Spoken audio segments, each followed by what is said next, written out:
समविभव पृष्ठ। समविभव पृष्ठ किसी बिंदु आवेश के चारों ओर खींचा गया ऐसा काल्पनिक पृष्ठ जिसके प्रत्येक बिंदु पर विभव का मान समान हो समविभव पृष्ठ कहलाता है।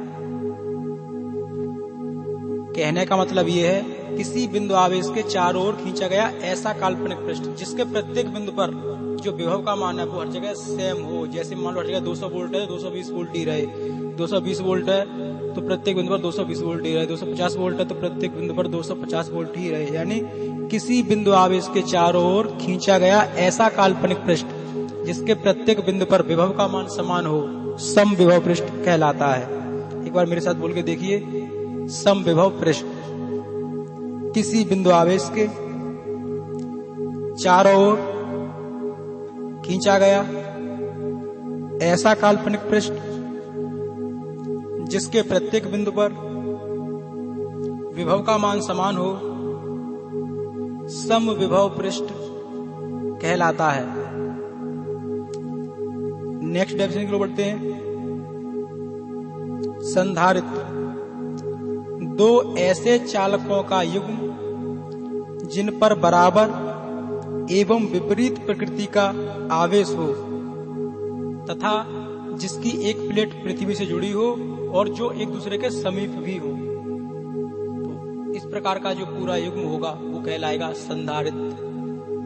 दो ऐसे चालकों का युग्म जिन पर बराबर एवं विपरीत प्रकृति का आवेश हो जो एक दूसरे के समीप हो तथा जिसकी एक प्लेट पृथ्वी से जुड़ी हो संधारित्र या कैपेसिटर कहलाता है।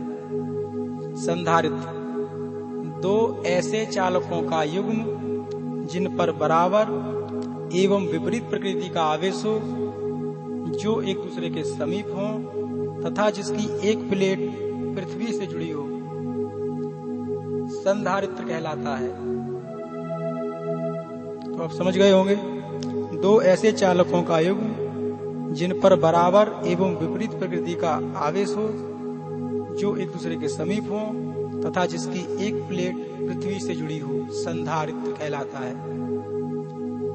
अब बढ़ते हैं नेक्स्ट डेफिनेशन की ओर, वो है विभव प्रवणता। विभव प्रवणता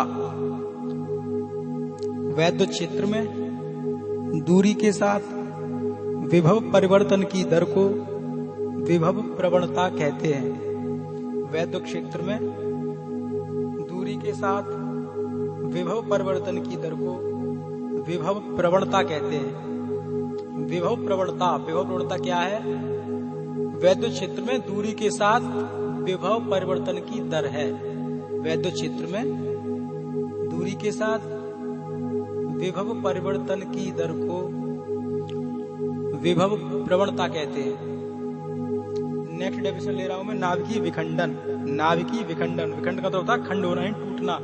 टूटेगा कौन? जो बहुत बड़ा होगा। यानी किसी भारी नाभिक के दो हल्के नाभिकों में टूटने की क्रिया को नाभिकीय विखंडन कहते हैं। इसमें 92 यूरेनियम 235 लिया जाता है और उसमें एक न्यूट्रॉन जोड़ा जाता है तो यह 92 यूरेनियम 235 बदल जाता है 92 यूरेनियम 236 में।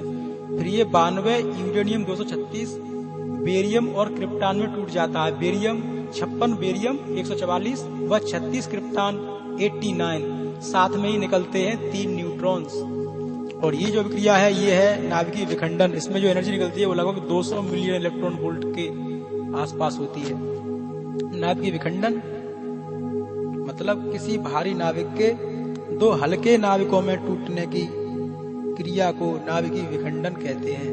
अब बात कर लेते हैं अपन लोग नाभिकीय संलयन की। ये नाभिकीय विखंडन की उल्टी अभिक्रिया है, नाभिकीय संलयन। इसमें क्या है? उसमें नाभिक टूट जाता है हल्के नाभिकों में, इसमें हल्के नाभिक भारी नाभिक बनाएंगे। यानी दो हल्के नाविकों के आपस में जुड़कर एक भारी नाविक बनाने की क्रिया को नाभिकीय संलयन कहते हैं। दो हल्के नाविकों के आपस में जुड़कर एक भारी नाभिक बनाने की क्रिया को नाभिकीय संलयन कहते हैं। जैसे मान लो दो ड्यूटेरियम ले लें 1H2 प्लस 1H2, तो दूसरे ड्यूटेरियम से एक इकाई जो वेट है वो इधर ट्रांसफर हो जाएगा तो हो जाएगा ये 1H2 प्लस 1H2, तो एरो के बाद मिलेगा तो हमें मिलेगा 1H3 प्लस 1H1। प्लस 4.0 यानी 4.0 मिलियन इलेक्ट्रॉन वोल्ट एनर्जी निकलेगी। तो यहाँ से जो 1H3 प्राप्त होता है उसमें दोबारा से फिर एक 1H2 जोड़ा जाता है ड्यूटेरियम ट्राइटियम में, तो बन जाता है इधर अल्फा कण यानी हीलियम 2He4 प्लस एक न्यूट्रॉन निकल जाता है, और यहाँ पर जो एनर्जी निकलती है उसका मान 17.6 यानी 17.6 मिलियन इलेक्ट्रॉन वोल्ट होता है।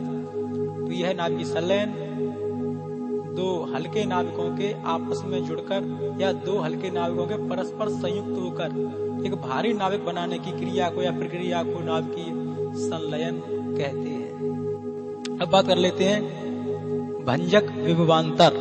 एक परिभाषा है भंजक विभवांतर।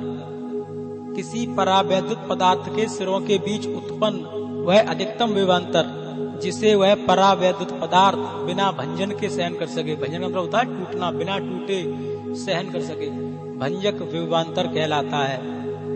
फिर समझ लें, भंजक विभवांतर किसी परावैद्युत पदार्थ के सिरों के बीच उत्पन्न वह अधिकतम विभवांतर या वह महत्तम विभवांतर जिसे वह परावैद्युत पदार्थ बिना भंजन के सहन कर सकता हो, उस पदार्थ का भंजक विभवांतर कहलाता है। अब बात कर लेते हैं भंजक विभवांतर के अलावा एक है परावैद्युत सामर्थ्य। परावैद्युत सामर्थ्य तो किसी परावैद्युत पदार्थ के लिए वह अधिकतम वैद्युत क्षेत्र। जो भंजक विभवांतर था उसमें हम क्या देखते हैं, उसमें हम देखते हैं दो सिरों के बीच विभवांतर। विभवांतर भंजक विभवांतर में का मतलब ये है कि दो सिरों के बीच यानी किसी परावैद्युत पदार्थ के सिरों के बीच। और इसमें क्या देखेंगे, इसमें केवल वैद्युत क्षेत्र, क्योंकि ये सामर्थ्य की बात कर रहा है। परावैद्युत सामर्थ्य, परावैद्युत पदार्थ को आप जानते होंगे, जैसे मोम है, कांच है, अभ्रक है। तो परावैद्युत सामर्थ्य की परिभाषा क्या है कि किसी परावैद्युत पदार्थ के लिए वह अधिकतम वैद्युत क्षेत्र जिसे वह परावैद्युत बिना भंजन के सहन कर सकता हो, उस पदार्थ का या उसे हम परावैद्युत सामर्थ्य कहते हैं। परावैद्युत सामर्थ्य किसी परावैद्युत पदार्थ के लिए वह अधिकतम वैद्युत क्षेत्र या वह महत्तम वैद्युत क्षेत्र जिसे वह परावैद्युत पदार्थ बिना भंजन के सहन कर सकता हो, परावैद्युत